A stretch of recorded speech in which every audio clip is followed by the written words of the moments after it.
So I know you've been drinking from a fire hose, maybe a few last ideas here as we get ready to leave. And so I want to kind of summarize 11,000 startups every hour in the world. So we're not hurting for new companies. It's the scale-ups. By the way, in the U.S., we got about 3%. UK, it's only 1%. And if you could just double that to 2%, that would add 2 points to your GDP. That is significant. By the way, it's considerably less in China. Obviously, I don't know if we got you any answers today, but I think what's more critical is that you get maybe a better question or a different question. And that's really your job, is to come away from here with a question, because I know you're absolutely talented. And whatever question you grab a hold of, you're going to find the answer. So hopefully you got some good questions out there, because I think that's what we've got to focus on. I hope you realize there's plenty of economy, and I think that's why we saw some of the growth rate that you're projecting over the next 12 months. It's gone up from 34 trillion to 88 trillion. We've had 2.5 times growth since the turn of the century. So I think there's plenty out there. And I think we also saw, even in mattresses, you can do it in any industry. We thought the horse was going to be out of business by the car, yet it's a thriving global business, including China, second fastest growing entertainment industry in the UK. So a lot of times you just have to pivot from whatever it is you're doing from one industry to the next in terms of its application. And I think what I hope you saw, and it was reflected, I think, in some of the comments, is it's really easy once you've had some success to start playing not to lose. And we've seen it in sport. How many times your favorite team had the lead, and then what do they have a tendency to do? All of a sudden start playing defense. And 86% of the time when sports teams do that, they lose. And so you've got to make sure that when you go back that you're continuing to play absolutely to win moving forward. And by the way, it requires a couple of key things. Scott, I don't know if you guys have been following Atlassian, but they were sitting there in 2015 with 50 employees. Today they got 3,500 and about a $30 billion market cap, a company based out of Sydney. And it's this focus and discipline that they were able to really grab a hold of through a lot of our efforts and teachings that allowed them to scale. And what I love is not only have they done well, and they crowdfunded. They still own 75% of that tech company at almost $30 billion in market cap. They didn't give it all away, which a lot of tech companies have a tendency to do. And they've been consistently named one of the best places to work. And early on, way before they had 50 employees, way before the Business Roundtable came out and said this was important, they put out a 1% pledge where they said, look, we're going to pledge 1% of our profit, our equity, our employees' time, and our products out there to the marketplace. And you can imagine now, again, at a $30 billion market cap, that's a big, significant donation that they've made back to their community. So they got this instinctively early on. Little side note, one of the latest kind of unicorn splash damage, you guys know him from here. Our coaching partner, Paul Lewis, was walking up to Paul Hedgewood's Ferrari, and what did he see in the back but a copy of Scaling Up? So nothing else, Scaling Up equals Ferrari. I just want you to kind of put that in your mind moving forward. Now, the thing I cannot overemphasize, if you really want to do it big, you have to be different. Now, you have to do it different. You have to price different. You can't say that you're different if you price the same way that everybody else in your industry does. You really can't say that you're different if you hire the same people that everyone else does in your industry. And you absolutely can't say that you're different if you deliver your fundamental product or service in the same way that everybody else does. And so you need to embrace this very fundamental idea. And so we looked at 3 barriers, and I want to drive down to one of them particularly, and that is marketing effectiveness. And realize that probably one of the areas that we need to work most, because it is the key function if you want to get the talent, you want to get the customers, you want to get the attention, and you want to get the investors. The research was clear at MIT. That was the key function that really determined, along with multiple founders, better scaling faster. And so Ogilvy has updated the 4 Ps of marketing to the 4 Es of marketing. So I encourage you to just go out there and take a look at that. Obviously, Steve Jobs understood that it wasn't just the product, it's the entire experience, including the invoicing and the website and all of that. But the one I want to focus on just for a moment that I don't think we spend enough time on as entrepreneurs is the price side. And what's interesting is the reason we get it wrong is that we sell to people. There's no B2B, B2C, B2I. There's just P2P. And as Eric's learned in his whole Burrito Bonds, that people are not logical, they're psychological. Just so, for instance, one of the early pieces of research that a partner of Eric's did around restaurants is you have a typical restaurant wine list. And they typically list the wine list in least to most expensive. All they had to do was reverse that list, put the most expensive at the top to the least expensive, and it drove 26% more revenue. Didn't change a wine, didn't change the price. Then they anchored it with 3 or 4 very expensive bottles of wine, and they pulled revenue up 250%. So I was just in Shanghai, and one of my good friends, Adrian Wall, who said, and by the way, I love this, again, you want to have a position in the marketplace. He said, my job's to bring a taste of New York, that's his title, taste of New York to Shanghai. And so he's managed to network his way to some of the biggest private brands like Joe's Pizza. If you go to New York, that is the most famous pizza brand that you can visit. And he said, Verne, right after I heard you guys talk about this, our menu used to have least expensive to most expensive, and we went and changed it, reversed the order. We didn't get the 26%, but we did get a 15% boost. Now, as business to business, recently Harvard Business Review article is digging into the point that companies that are going back to good, better, best pricing. Very simply, if you've got a proposal that you're giving out to a customer, either in a competitive bid or in just at a renewal, you always want to give them 3 different pricing options. And the amount of additional revenue that you will generate varies and detailed in this article. One example, Dell EMC. Michael's team found that after they sold the software, the after-on services, if they offered their customers good, better, best, it drove a 3x increase in the revenue of those additional services. And so I guess the point I want to make here is I know we get obsessed on the cost side of our business, but we must become students of the psychological and pricing side of the business. Because if you can add a pound to the price, that goes right to the bottom line. And depending on your profit margin, you've got to goose revenue 5 to maybe 20 times that to get that same pound to the bottom line. And so I'd really like to have you up your game, begin to read about it, study, go to courses, and get smarter about pricing. If we also look at different, I want to share with you what I consider a critical decision. And it was highlighted here on our panel, which is the name. So I'm going to take you down to Barcelona, and a dear friend of mine, Alberto, has got an SEM firm. By the way, how many search engine marketing firms are there? All right, a gazillion, like one on every street corner. Now, he said, look, we want to do it different. So first, he hired different. All his employees but one have PhDs in mathematics or physics. He said, we want to bring a quantitative approach to SEM where we're not just maximizing 10,000 keywords or 100,000 keywords. We're going to be 1 million plus. Now, he fought hard, 7 employees, and landed against WPP. He landed Iberia Airlines. And he worked his magic for a year and increased their revenue, not just search results, but revenue over 100%. That's great results. Now he's got to get the message out, because a lot of us have a wonderful product, but we don't have any way of really getting it marketed out there. And so first thing he knew he needed to do is get a better name. Look, this was put together by a 20-year-old, and obviously some Wix website. I don't know where he got this, stock photo of some kind of fish jumping out like we're doing it differently, whatever. Had a weird name, Claction. So here's how he reasoned.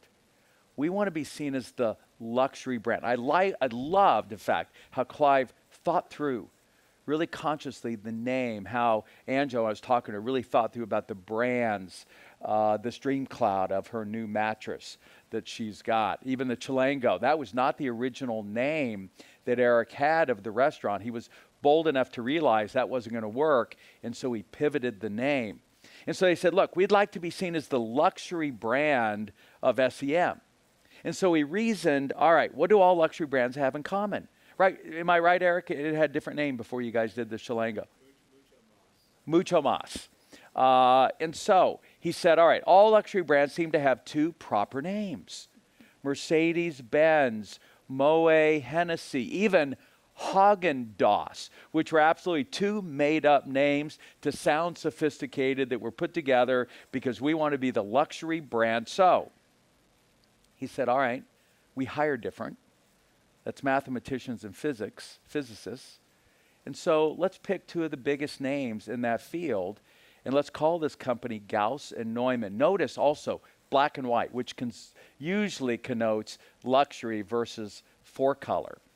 And it has been a huge success in terms of rebranding. By the way, just like Deutsche & Gabbana is now D plus G, they are seen as G plus N. But here's where I want to take it even further.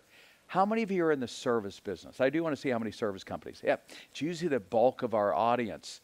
If you're a product company, you name everything. There's every menu item on Eric's restaurant list has got a name. Yet as service companies, we don't name anything. And that's a mistake. There's no way for people to point to your uniqueness. And so what was even more important than the name that we revamped for Gauss and Neumann was in trying to explain how what they did was different from everyone else, we found, all right, let's create a new category. And again, I love that's what Victor did here by kind of naming this category of travel that he's in. And we created a term called mask. We played off this idea of mass marketing, and we called it mask marketing, massive array of structured keywords. And I just encourage you to go out to their website and see the depth of information behind how what they do is different than everybody else in SEM. And then what you want to do is feed it to the media. Very big name brand magazine in the US then did a story about them on their mask versus mass marketing. And all of a sudden, the largest, you can guess, beverage company in Atlanta called them, largest energy company in Houston called them. They just landed Cars.com at $4 million a month. They can hardly handle a business as fast as it's rolling in. And Alberto will tell you, getting the name right, and more importantly, sub-branding how they are different was critical.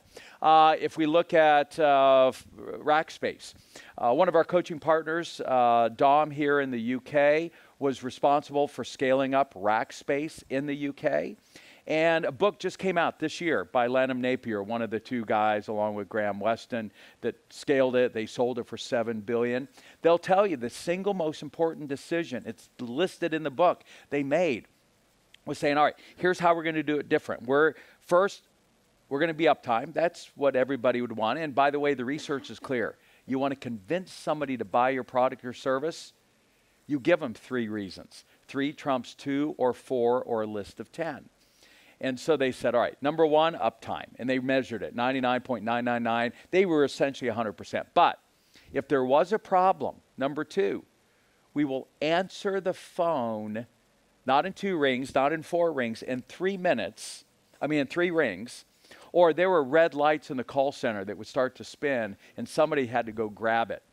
And the third was that you're never going to be transferred. So we're going to have the phone answered by a level 2 tech within 3 rings. Now, that was wonderful, and it really, when they did the research, found that that would differentiate them from everyone else hosting servers. But more importantly, they sub-branded it. They called it Fanatical Support. And when I used to have them up in my PowerPoints, I would go out there and search. I need an image for Rackspace logo, and Fanatical Support would pop ahead of Rackspace. They were better known for that. And so I really encourage you to go out there and do some really great sub-branding of what it is that you do as a service organization. By the way, here's a PE firm that we do a lot of work, Riverside. And one of the things they've done is they've branded their unique approach to helping you as a financial company that they bought to turn you into a strategic, and they've called it Sparkle. Now, their actual acronym, the K is replaced with a C with an exclamation point, but it represents the 8 things that they do uniquely and why you ought to sell to them as a PE firm instead of someone else. So from PE firms to hosted servers to SCM to us, scaling up. What is that unique sub-brand you're going to put around how you deliver different, how you service different than all the other folks in the marketplace? And it ultimately comes down to what I think is probably the most important question ever asked. And that is, do you have a deep understanding of the job? It's not your features, it's not your benefits. It's an idea that was popularized by Clayton Christensen at Harvard, but do you really have a deep understanding of the job ultimately our product or service is doing for the marketplace? And so Clayton did one with milkshakes, and only when this company understood the job a milkshake was doing for the company, you can guess who it was, for morning commuters, only then could they understand how to improve it and how to add to it. And so I want to suggest, as a way to kind of bring closure on the strategy side, that we can turn to nature here. And I know it's the risk of oversimplification, but all of our companies, products and services, at the end of the day, have the same general job. You then want to figure out what particular piece of it you do for the rest of humankind. And that is the clue from rivers. There are no straight lines in nature. Nature has a very simple rule. If I'm trying to get from Everest to the ocean, what's my rule? I'm going to take the easy path. And what we're learning is ultimately, if what you're creating, doing, isn't making someone's life or job or just experience easier, better, then you're going to get displaced by a competitor who does. And I don't know how to work with the term value. I don't know how to work with the term service. But I can tell you, Bezos' team with Jeff Wilke, every Monday at Amazon, they obsess about what do we have to do to make it even easier for people to get what it is that they want. And it's one of the reasons why self-service has become such a powerful idea. He just retired 2 weeks ago, $41.5 billion, leading one of the most important companies based out of China. And he said, look, it's been very simple. We've just been focused on how do we make it easy to do business anywhere. Company here that was a vendor of yours, Neil, when you guys did the Scale Up Summit here with the city of Westminster. And I love that Feed's whole basic brand message was making video unbelievably easy. Folks want convenient and extends to everything. Is it easy for people to figure out what you can do for them? Is it easy for people to find you? Is it easy for people to navigate your website? Is it easy for people to order from you, get you paid, and ultimately, does your product or service make their sleeping easier? Is it easier on my back? Do I have a better night's sleep? A friend of mine now living in Barcelona, his company's in San Diego, he did one thing. How do we make it easy for U.S. citizens to buy Mexican auto insurance? And he makes more money than any human deserves with 7 employees and a dog is his particular staff. And so I want you to go back and begin to obsess on this idea. Now, when we talk about employee retention, oh, by the way, IKEA, that's why they bought TaskRabbit.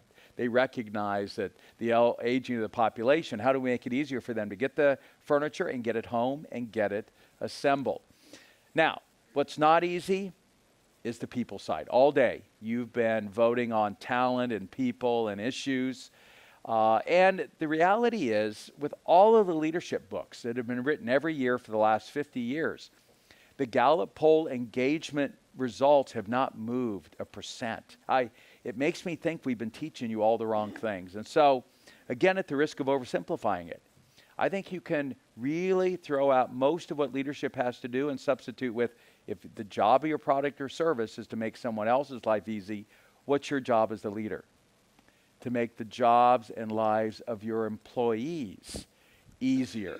And by the way, that's not their view. We call this the kind of crazyshit.com company, and management's at the top, and it just all rolls downhill to the employees. And that's where it becomes critical that you come back to that word easy or care. And if your employees feel like you care for them and that your job is to make it easier, get the processes cleaned up, give me better folks that I can work with, then ultimately you're going to have the kind of company that is both a great place to work and is serving the market well at the same time. And so I want to wrap it up with a story that I think kind of pulls it all together, and I think we'll be out of here on time. So I want to take you down under to Sydney, Australia, down to Australia. And first, it was interesting. Somebody asked the question, what really determined scaling up success? And we look at people, strategy, execution, cash. And so Bill Gross at Idea Lab said, all right, I want to look at the 100 companies we've launched and the other 100 companies we've funded, and I want to figure out which one matters most. And they had two amazing results. Number one, all four mattered equally. It's like a table with four legs. If we're missing one leg, but they found a fifth that was most important. I had to go back and re-edit my book because I missed it. And it's simply market timing. You know, the market makes you look smart or the market makes you look stupid. They had invested in a company. It should have been YouTube, but they were just way too early. It was not easy for people to do videos and upload those videos, and it wasn't easy with the limited bandwidth in order to make that whole business model work. YouTube hit it right in terms of market timing. And so there is a lot of that you've got to pay attention to. So what's one of the hottest things right now in market? It's people wanting to eat healthy, but particularly local. And we know it's particularly critical for honey because it needs to come from the local flowers if it's really going to have benefit to you health-wise versus that beautiful organic honey you might get from Hawaii. But the problem is it's not easy. And so this father-son team, the Andersons, invented this device called the Flow. There are no non-tech companies, so it's 3D printed, so it really cuts back on the inventory. Now they need to launch. So what's the old way? You get the 70,000 they need from friends, families, and fools. But the new way is, and by the way, it's not crowdfunding in many cases, it's crowd pre-sales. And so they put it up on Indiegogo. They set a record that's not been beat since.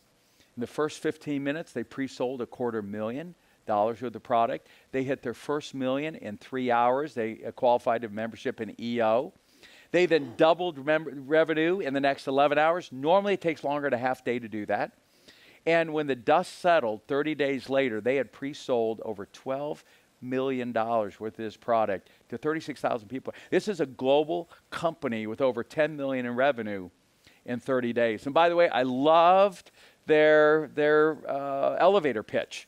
Harvesting honey is, there it is, easier on the bees and the beekeeper, which was their message. Now, there was a backstory. The key to scaling is marketing. Which one of these two really drove marketing? It was the son. And it wasn't the old way we did it. They weren't out doing big promotions and ad campaigns. They identified the influencers, the key people that he calculated could reach about 3 million folks that were avid about wanting to eat local.